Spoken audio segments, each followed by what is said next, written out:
उजड़ सके, तेरा नाम सीने पे लिखा हर कोई आके पढ़ सके। है जुनून है तेरे इश्क का, ये जुनून है रग रग में इश्क तेरा दौड़ता, ये भावना सा खून है। तूने ही सिखाया सच्चाइयों का मतलब, तेरे पास आके जाना मैंने जिंदगी का मकसद।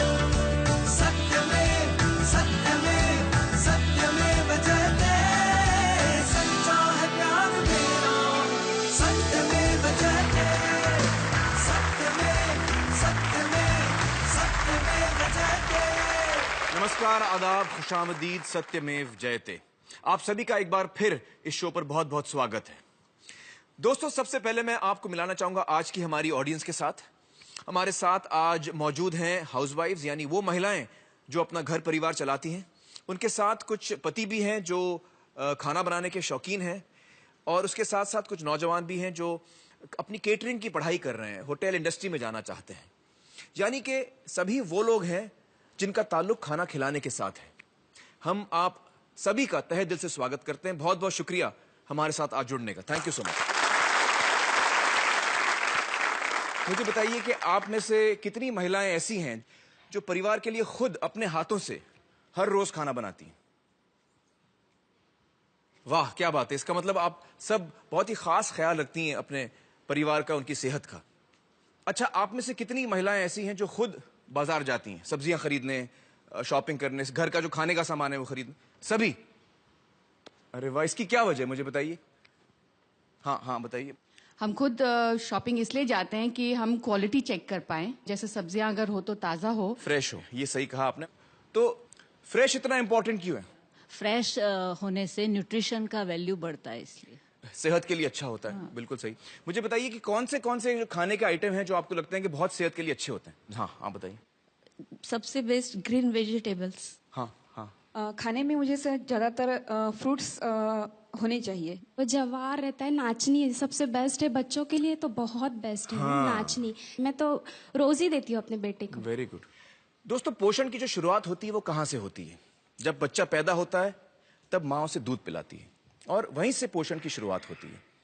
और दुनिया भर में माना जाता है कि माँ का दूध जो है वो बच्चे के लिए सबसे सुरक्षित है। हमारे साथ इस वक्त हैं डॉक्टर रश्मि सांघी, जो IIT कानपुर में रिसर्च साइंटिस्ट हैं और जिन्होंने माँ के दूध को लेकर एक बहुत अहम रिसर्च की है। रश्मि जी, मुझे बताइए कि माँ के दूध को लेकर आपकी रिसर्च, आपकी टेस्टिंग में क्या सामने आया? मैं शायद उस टाइम नई माँ बनी थी। शायद मेरा वजह ये थी कि मैं उसको स्टडी को लेकर बहुत ज्यादा चिंतित थी। तो उसमें हमने कुछ माँओं को कन्विंस किया, उनका हमने सैंपल लिया, उसकी हमने टेस्टिंग की। एंड जितना मैंने सोचा था, मैं बिल्कुल शॉक्ड। एक एंडोसल्फान और क्लोरिपाइरिफॉस, इस तरह के कुछ पेस्टिसाइड्स हैं जी। तो एंडोसल्फान करीब 800% ज्यादा मिला उस माँ के दूध में। 800% जी। और करीब 400% क्लोरोपाइरिफॉस, जो मतलब जो अलाउड लिमिट है, ADI आपका अलाउड से 400% ज्यादा, और दूसरा 800% ज्यादा। तो ये तो बहुत शॉकिंग बात है। बहुत शॉकिंग है। तो ये मतलब बच्चा पी रहा है, जो माँ का दूध, ये माँ के दूध से बच्चे को जा रहा है। और ये माँ के दूध में इसलिए आ रहा है क्योंकि माँ जो है, जो सब्जियां फल खा रही है, उससे उसको, जी हाँ, उसमें पेस्टिसाइड है। जी हाँ। तो ये IIT कानपुर में आपने ये रिसर्च की? जी हाँ। दोस्तों, ये बहुत ही ताज्जुब की बात है कि माँ के दूध में भी पेस्टिसाइड्स यानी कीटनाशक हैं। दोस्तों, पेस्टिसाइड एक अंग्रेजी शब्द है, और आम जबान में अगर मुझे इसको समझाना पड़े तो वो ये है कि पेस्ट यानी कीड़े, और पेस्टिसाइड यानी कीड़े मारने की दवा। अब हम इसको कहते तो दवा है, लेकिन दरअसल ये जहर है जो कीड़ों को मारता है। जैसे आपने घर में सुना होगा कि चूहे मारने की दवा या कॉकरोच मारने की दवा। अब ये दवा से चूहे या कॉकरोच की सेहत अच्छी नहीं होती, बल्कि वो उसे खाने के बाद मरता है। इसलिए ये समझना बहुत जरूरी है कि ये दवा नहीं, जहर है। रश्मि जी ने हमें बताया कि एंडोसल्फान नाम का पेस्टिसाइड उन्हें मां के दूध में मिला था। आइए अब मैं आपको ले चलता हूं कासरगोड, जहां करीबन 25 सालों तक इसी एंडोसल्फान नाम के पेस्टिसाइड की हेलीकॉप्टर से स्प्रेइंग की गई थी। देखते हैं वहां पर एंडोसल्फान का क्या असर हुआ।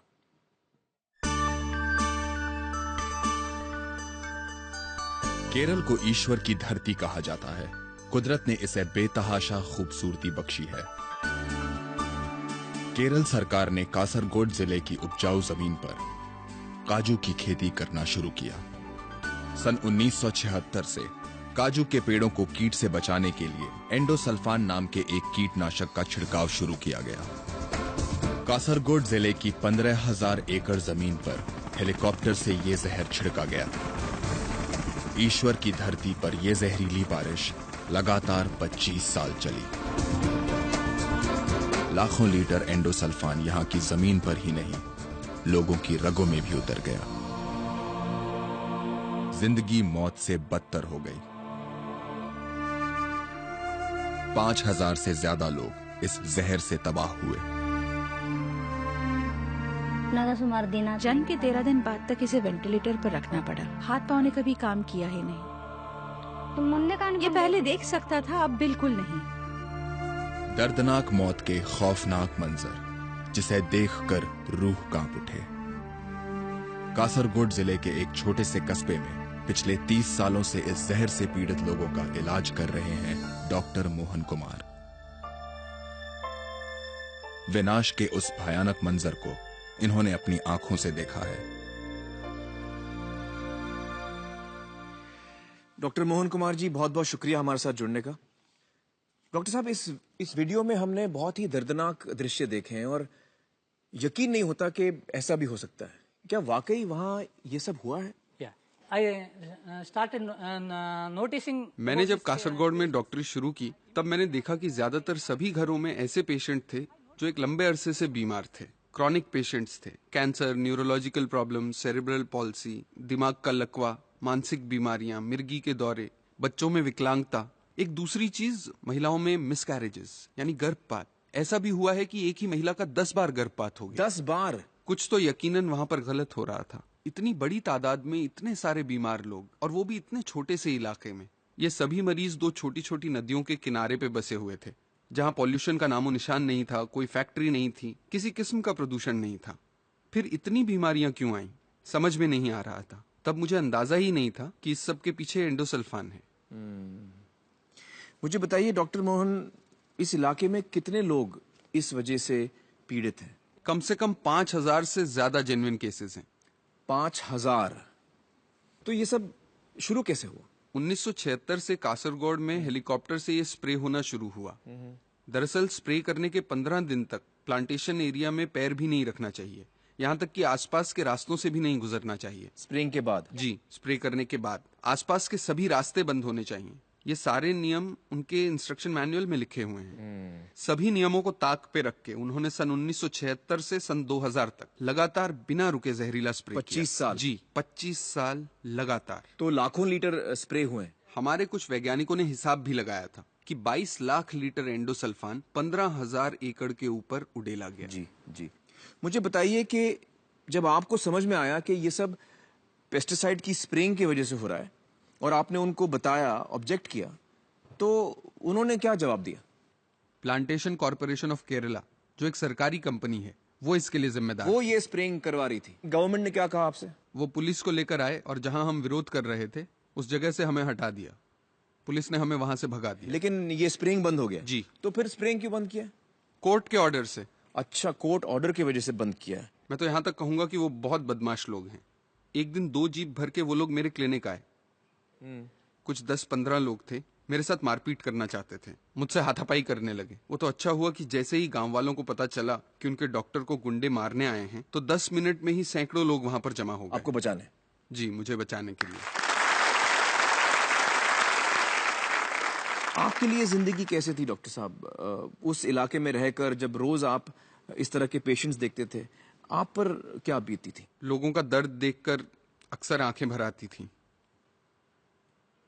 कई बार ये ख्याल आता था कि मैं यहां से शहर चला जाऊं, लेकिन अपने पेशेंट्स की तकलीफ जैसे मुझे रोक लेती थी, खींच लेती थी। उन्हें छोड़ के कैसे जाता?